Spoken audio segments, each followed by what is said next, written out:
Dahil sa tuwa ay agad na yamakap si Zhao Mu kay Xiong Yurong at nagpasalamat dahil nag-aalala siya na kulang siya sa mga resources para sa kanyang cultivation. Nahihiyang sumagot si Xiong Yurong na wala namang anuman dahil ginagawa lang naman niya ito para sa kanilang master. Sumagot si Zhao Mu na kung sa bagay ay matagal-tagal na rin niyang hindi nakikita ang kanilang master, kaya nagtanong siya kung marami ba itong ginagawa. Sumagot si Xiong Yurong na pumasok na ang kanilang master at ang iba pa sa 10,000 Demon Mountain Range dahil naging napakagulo ng sitwasyon doon kamakailan. Dahil sa narinig ay napaisip si Zhao Mu na sa pagpapakilos sa napakaraming elder ng sabay-sabay ay mukhang hindi mapayapa ang Saint Yuan Demon Sect ngayon. Natigil ang kanyang pag-iisip matapos ihanda ni Niu Yulan ang kanilang pagkain. At ipinaalam naman ni Xiong Yurong na ayos na ang karamihan sa mga usapin kaya dapat na rin siyang bumalik para patatagin ang kanyang cultivation realm. Sinabihan siya ni Zhao Mu na huwag itong magmadali dahil naghanda na si Niu Yulan ng masarap na pagkain. Piningot ni Xiong Yurong ang tainga ni Zhao Mu at pinagsabihan na may mukha pa itong banggitin si Niu Yulan, at kung talagang magdadala ito ng gulo ay huwag niyang sisihin ang kanilang master kung hindi siya nito protektahan.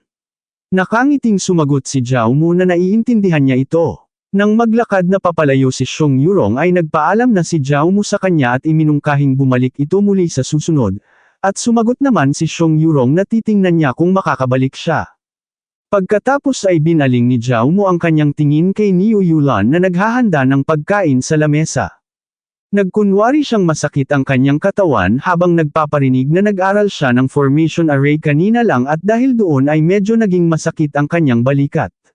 Nang marinig yun ni Niu Yulan ay agad siyang lumapit sa likod nito at marahang pinisil-pisil ang balikat ni Zhao Mu habang nakangiting sinasabi na nauunawaan niya ang ninanais nito, kaya tutulungan niya ang kanyang master na mag-relax ang mga kalamnan at buto. Natuwa si Zhao Mu sa kanyang ginagawa ngunit nagtanong kung hindi ba ito nakakaramdam ng mali sa pagsisilbi ng ganoon sa kanya. Sa malambing at nahihiyang tono ay sumagot si Niu Yulan na basta mapatawad lang ng kanyang master ang kanyang kuya ay handa niyang gawin ang lahat, at bukod pa rito ay hindi nag-atubili ang kanyang master na bigyan siya ng napakaraming karne ng Flood Dragon na nagpapakita na hindi lang siya itinuturing na katulong kundi totoong mabuti ito sa kanya. Natuwa si Zhao Mu sa narinig at hinawakan siya nito sa pisngi kasabay ng pagsasabing hindi na masama ang sinabi nito at ito ang mabuti niyang katulong. Dahil doon ay binigyan niya ito ng gantimpala sa kanyang katapatan, kung saan isang balot ng Spirit Stone ang inihagis niya kay Niu Yulan. Sa sobrang tuwa ay naiyak si Niu Yulan at mabilis na yamakap kay Zhao Mu habang sinasabihan ang kanyang master na napakabuti nito. Nakangiting pinagsabihan naman siya ni Zhao Mu na huwag nang umiyak dahil hindi yun magandang tingnan. Sa mga oras na yun ay tumunog ang kanyang sistema at inanunsyong nagregalo siya ng 3.8 bilyong Spirit Stone na nag-trigger ng 100 beses na return reward kaya nakakuha siya ng 380 bilyong Spirit Stone.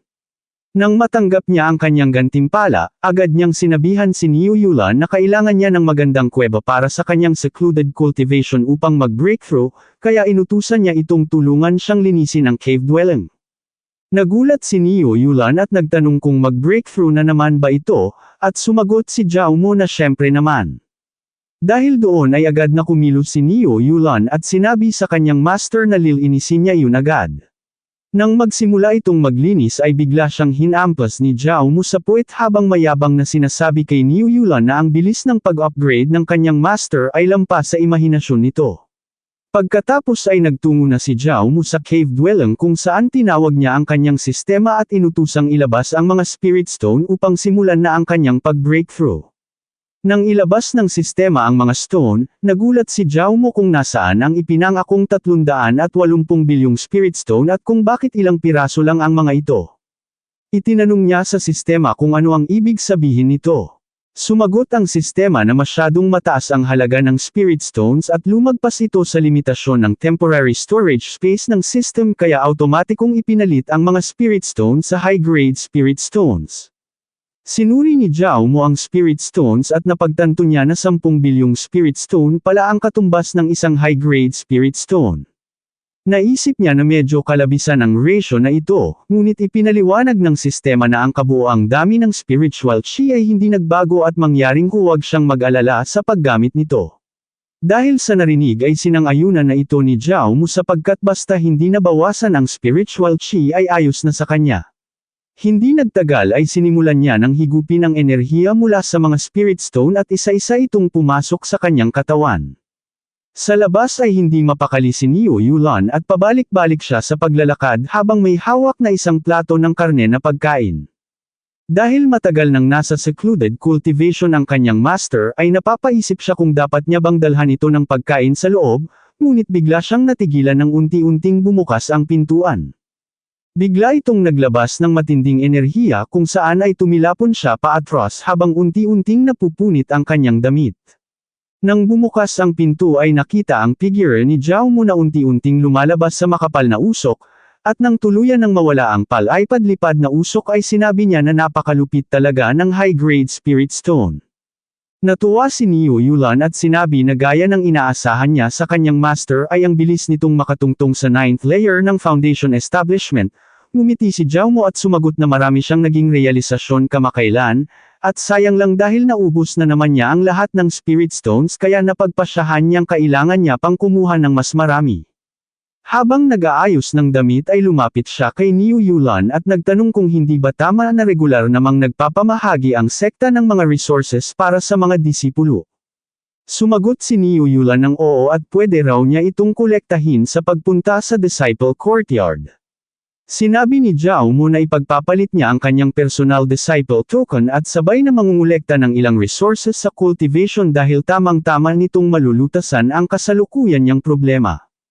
Dahil doon ay napagpasyahan niyang pumunta sa Disciple Courtyard at sinabihan niya si Niu Yulan na babalik siya agad, habang sinabi naman ni Niu Yulan na maghahanda siya ng hapunan nila pagbalik nito.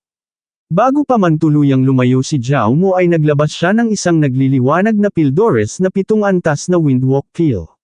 Ang Pildores na ito ay kayang magpapabilis ng husto sa paglipad at magpataas ng wind element affinity kaya kahit medyo magastos ay tamang-tama ito para sa paglalakbay.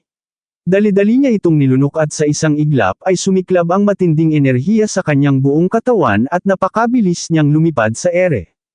Inisip din niya na nagkataon namang malapit lang ang tirahan ni Senior Sister Lu Chi at napagpasyahang mabuting dumaan muna siya roon. Pagdating niya sa tirahan ni Senior Sister Xiong Yurong ay natigilan siya dahil napakaraming nagbabantay na may mga malalakas na enerhiya sa buong lugar. Napagtanto niya na isinailalim sa house arrest si Senior Sister Xiong Yurong at napatanong siya kung ito ba ang parusa ni Lu Haikong o paghihiganti ni Long Tianxiang. Bahagya siyang napaatras nang maramdaman bigla ang pagsiklab ng nakakatakot na presensya na nagmumula sa 50 Demon Cultivator at lahat ng mga ito ay nasa Core Formation Realm. Napagtanto niya na sa kasalukuyan niyang lakas ay hindi niya mapapantayan ang ganoong karaming Demon Cultivator na nasa Core Formation Realm, at dahil doon ay napagpasyahan niyang umatras muna at inisip na sana ay tiisin muna ni Senior Sister Xiong Yurong ng ilang araw ang sitwasyon nito at maghintay lang hanggang sa mag-breakthrough siya sa Core Formation Realm bago niya ito balikan para iligtas. Sa mga oras na iyon ay biglang naramdaman ni Xiong Yurong ang presensya ni Zhao Mu kaya agad siyang napatingin sa labas ng bintana. Dito na po nagtatapos ang ating kabanata, abangan ang mga susunod pa nating upload.